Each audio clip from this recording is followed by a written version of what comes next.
तर आज आपल्याकडे डॉक्टर आलेत. माणसाचे एकदा आले होते, आता जनावरांचे डॉक्टर आलेत. माणसांचे तर येऊन गेलेत. तर सरांनाच आपण विचारू की आता ते स्वतः डॉक्टर आहेत, त्याच्यामुळं मी त्यांना सांगणे काहीच नाही. तर त्यांनाच विचारू की आमच्या इथं काय वाटतंय सर. मी सरांचे सगळे यूट्यूबवरचे सगळे व्हिडिओ बघितले. मला फक्त सरांना भेटायचं होतं आणि हे स्ट्रक्चर यांचे प्राणी प्रत्यक्षात बघायचे होते. जसे व्हिडिओ दिसतात त्याच्यापेक्षा प्राणी डबल दिसतात इथे. आणि सरांचं मॅनेजमेंट आणि हे सरांनी जे स्वतःची बुद्धी लावून हे सरांनी काय कुठं बघून कोणाचं ऐकून केलेलं नाही आहे. स्वतः ह्यांनी जे चारा आहे, हे जे पावडर केले चारे, ही स्वतःचं म्हणजे ह्यांना पेटंट मिळालं पाहिजे असं कोणीच आजपर्यंत केलं नाही.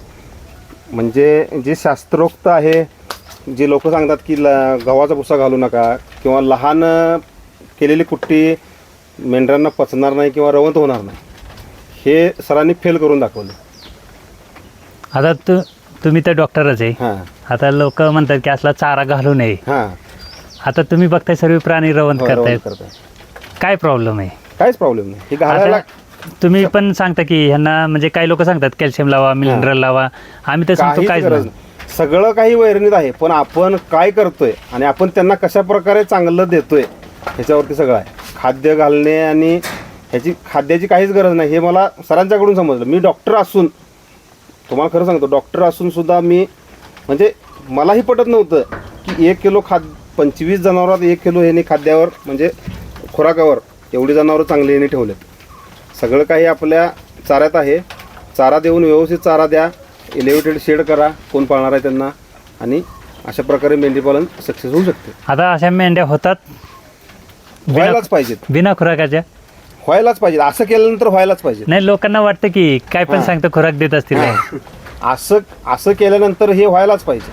आणि आम्ही प्रत्येकाला सांगतो आमच्याकडे होते ना, आमच्यापेक्षा चांगलं तुमच्या भागात होय, होणार. 100%. कारण तुमच्या भागात चारा वगैरे चांगला आहे, त्याच्यामुळं फक्त त्याला व्यवस्था मात्र अशी पाहिजे.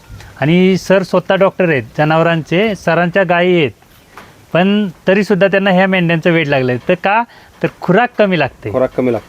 बघा, सर स्वतः डॉक्टर असले तरी खुराकाचा जो प्रश्न असतो ना, मी नेहमी सांगतो आपल्या खिशाला कात्री लावतो ना, मग सरांचं पण ते फोकस सरांनी तेच केला की जर बिना खुराकाचा होत असेल तर जाऊन पाहूया, म्हणून ते सर आले ते इकडे. आणि सर खुराक कमी, वैरण चारा कमी, निकृष्ट दर्जाचा चारा आपण जो फेकून देतोय त्या चाऱ्यावर सरांनी एवढं चांगलं केलंय. ह्यांच्या इकडे मी आता स्वतः बघितलं, येताना 30 किलोमीटर आम्ही वरती साताऱ्यापासून आम्ही 40 किलोमीटर आलो. सातारा सोडल्यापासून इथे काहीही दिसलं नाही आम्हाला. पीक फक्त मोठ्या झाडाशिवाय दुसरं चारावर्गीय पीक काही दिसलं नाही आम्हाला. तरी सुद्धा सरांनी एवढं चांगल्या प्रकारे हे केलंय. लोक म्हणतात हिरवा दिला पाहिजे, हिरवा चालला पाहिजे. हिरवा चारा यांच्याकडे नाहीच आहे, कुठे काहीच नाही. हिरवा चाऱ्याचा विषय नाही. बघा इथं आता घालतो, ह्यात आम्हाला काय आहे सरांना विचारल्याशिवाय आम्हालाही समजणार नाही असं केलंय सरांनी.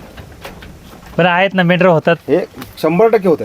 फक्त लोकांनी काय करायला पाहिजे की शेडला खर्च येतो म्हणून लोक घाबरतात. तर मी तर वैयक्तिक म्हणतो, भविष्यात तुम्हाला त्रास नको असेल ना तर शेड करा. होय होय आता शेडचा आणि त्या मशनीचा थोडासा कॉस्ट आहे, कारण होय होय हे प्लास्टिक जे आहे ना कॉस्टमध्ये जातं, कारण GST वगैरे आहे त्याला. पण जर असं जर काय करायचं असेल, खुराकाचा खर्च वाचवायचा असेल तर हे तुम्हाला करावंच लागेल. त्याला काय पर्यायच नाही. फक्त मला वैयक्तिक इंजेक्शन करता येत नाही यांना, म्हणजे मी करत नाही, काय गरजच नाही करायची तुम्हाला. आणि डॉक्टर येऊ नये किंवा त्यासाठी जर यायचं असेल तर 30 किलोमीटर असतं. उन्हाळ्यामध्ये ठीक आहे, चांगलं वाटतंय. आता उष्मा लोकांना सांगितलंय, पण आमच्याकडे गार लागते.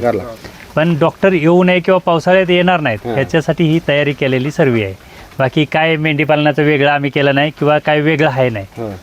फक्त आम्हाला होणारा त्रास त्याच्यातनं पुढं कसं होईल ह्याचं फक्त नियोजन केलेलं आहे. तर आज रानाला बाहेर सोडत आहे. तर बघू शकता सोडायच्या अगोदर त्याचं काय चाललेलं आहे. आणि जर काय सोडला आता याच्यातून सोडल्यानंतर तो काय म्हणजे आपल्या हाताला लागत नाही, त्यामुळे आम्ही स्वतःचा बचाव करण्यासाठी एक साईडला उभा राहतो. तर आता सर्व लहान पिल्लं त्यातनं बाहेर काढलेले आहेत. एकही पिल्लं आतमध्ये ठेवलेलं नाही, काय नाही. आणि सुटल्यानंतर त्याला म्हणजे मी हातच लावत नाही 1 तासभर, आणि तो मग एकदा सुटला की मग अशा पद्धतीनं जे काय त्याचे असतंय त्या पद्धतीनं तो करत असतो.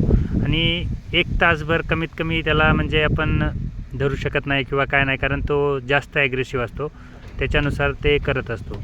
आणि एकदा सोडल्यानंतर तो कमीत कमी 5 ते 6 वेळा माद्यांना क्रॉस केल्याशिवाय अजिबात राहत नाही. आणि साईडला बघा ती दुसरी एक मादी आहे, ती त्याला घाबरूनच एवढी लांब उभी राहते की त्याच्या शेजारीच येत नाही.